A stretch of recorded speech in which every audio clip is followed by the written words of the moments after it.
Opportunities. It's like your silent night. Just cram all of this on. Yes, we did. Is this you? Oh, hey, all right, Bill, are you filling in for, is this Rob or this is Rob, right? Do you want me to do this? Oh, you want to do it, June? Janet? Janet, we'd love to have you. Janet, come on. Come on up, Janet. I think Surprise! Janet's going to cover this. I think only because it needs a little passion. Go, Janet, go! Not that you set the bar too high, but go. Yeah. Okay, so we're successfully integrated into ITIS, which is really where we should be. So, in my opinion, of course. And part of that was we had to document our roles and responsibilities to increase awareness, so that not only our team knew what our roles and responsibilities were, but that other people did. So we took on additional responsibilities for vendor management. So we work very closely with the vendors, Pomeroy, SPS, with Help Me Out Guys. Rico. Yeah. How could I forget Rico? Yes. By the way, the 2012 word of the year is optimization. Yay. So I think that's going to be the 2013 word. No. I sent out a note with how many emails I had with that word in it. Increased accountability for work management, so we are more closely tracking how much work we get and how much we do and what tasks are involved there. And that significantly improved the performance from around a 20-day turnaround to less than one. We did some cost reductions. The Print Smart program has been a huge part of our year. We've spent a lot of hours and did a lot of negotiating to reduce printers. So it's approximately $4 million over 5 years. So I'm told, because anyone might know I'm not a numbers person.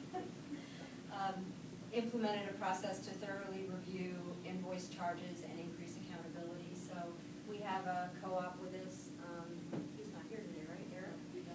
And he's done a lot of work with this to look at invoices and make sure that we're actually paying for, we're not paying for things that we're not doing. So no one was actually going through and reviewing vendor invoices and making sure that we were on the same page as far as what we were expecting to pay and what we were paying. And eliminating purchase and delivery of unnecessary workstation peripherals. For example, those docking stations that you used to get with laptops. We don't deliver those. You don't get cables in your bag, and you don't get other supplies in the laptop bag that you used to get. That's kind of saving some money there. We helped to transition phone services to the new vendor, SPS, and worked with them, as well as they worked with us to improve the process and make sure that the processes were documented. And for example, one of the big ones was, in my group was Energy Plus. When they relocate to Lehigh Service Center, there's a documented process to transfer the funds. So we worked with them to get those kind of processes in place. And began centralizing team documentation, including processes, roles and responsibilities, job aids, all that stuff is going to one location now for collaboration and also for any kind of attrition or if someone else comes in. Engaged with ISD projects throughout their life cycle. So we try to get involved in things pretty close to the beginning of projects so that we can give our input as far as the customer interface and how they see things. One of the things that we talk about later on here is that one of our big roles is that we kind of translate between the business line and ISD to make sure that both parties are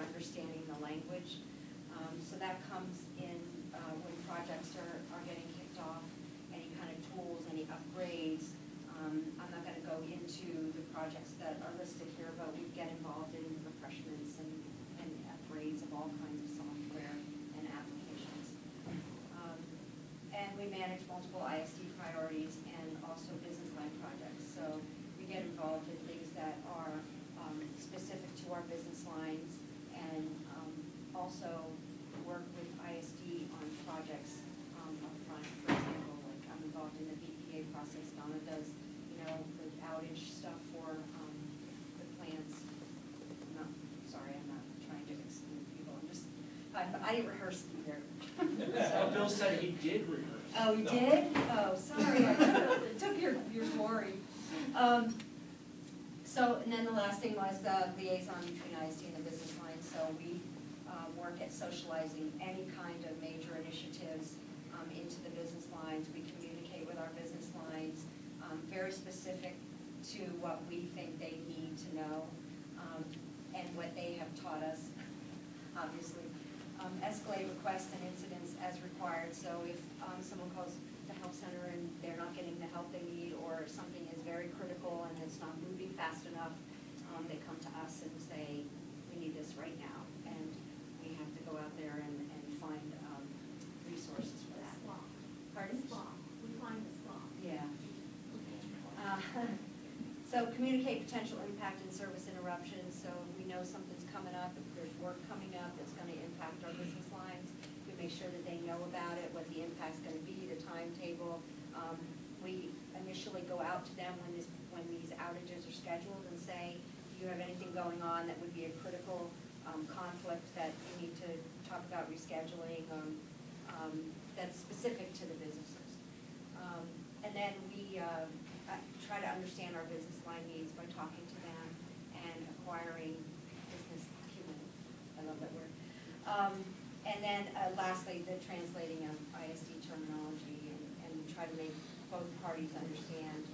Sometimes we talk pretty technical. Business lines don't understand that. They have a whole nother job. So our job is to kind of translate those two languages. And that listed on here, which we thought about, was our end user services budget. We work with them to get a budget together for all their end user services, which is their workstations, their phones, smartphones, any of those catalog items. I think that's it.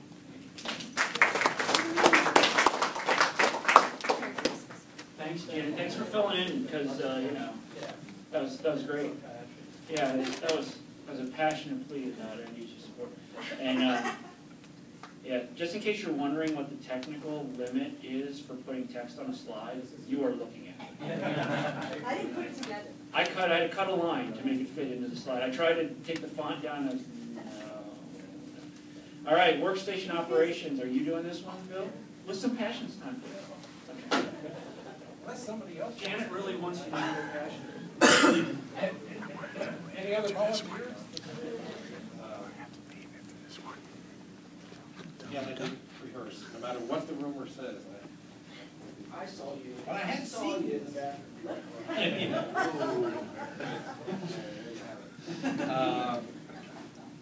Anyway, lots of things going on this year.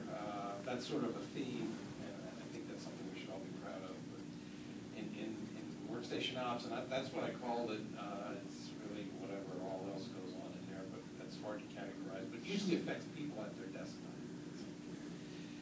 So that's why we started video conferencing. But anyway, we also support that, and there's a whole lot going on there. A lot of environments were upgraded, and there's more going to happen as we go through. We're upgrading some of our systems because we were running some old equipment. So that's sort of key. These VCS gateways and TMS software, I think, is all related to the video conferencing. So then there's work going on for I think that might be the voice print stuff, but I'm not sure. But EU in their voice recording initiatives, we get involved in that. It's virtual applications and how we package them and get them deployed. That whole thing is in there. ServiceNow integration. I didn't do that one. I didn't edit this slide. You didn't edit it either, did you? ServiceNow integration. We integrate lots of things. Yes, I was going to say that, and I'm sure there's more integration in here too. sure some PDI components were integrated in the service. I'm guessing too. Yeah. The process to stream virtual applications, that's sort of how, if we build a physical package, like for, on a real desktop, I'll call it. Sorry, that sounds terrible. But for a virtual desktop, we can take that package and get it to a virtual, essentially, webmaster. There's been a lot of work on the team. This is, again, the same kind of thing that we're trying to do across groups to get ourselves in a better position to support all of the oncoming work. More cross-training, getting people up to be able to cover for different environments. Unfortunately, when you get sometimes close to holidays like this, we find parts of the group get sort of lean. It helps to figure out where we need to cross-train. Yeah, maybe it does. Office 2010, there's a number there. I won't vouch for it, but it's a big number. So that means a lot of people have Office 2010. Almost all. I would say that's got to be almost all. So that was a major initiative, and people are still getting adjusted to it. I'm one of them.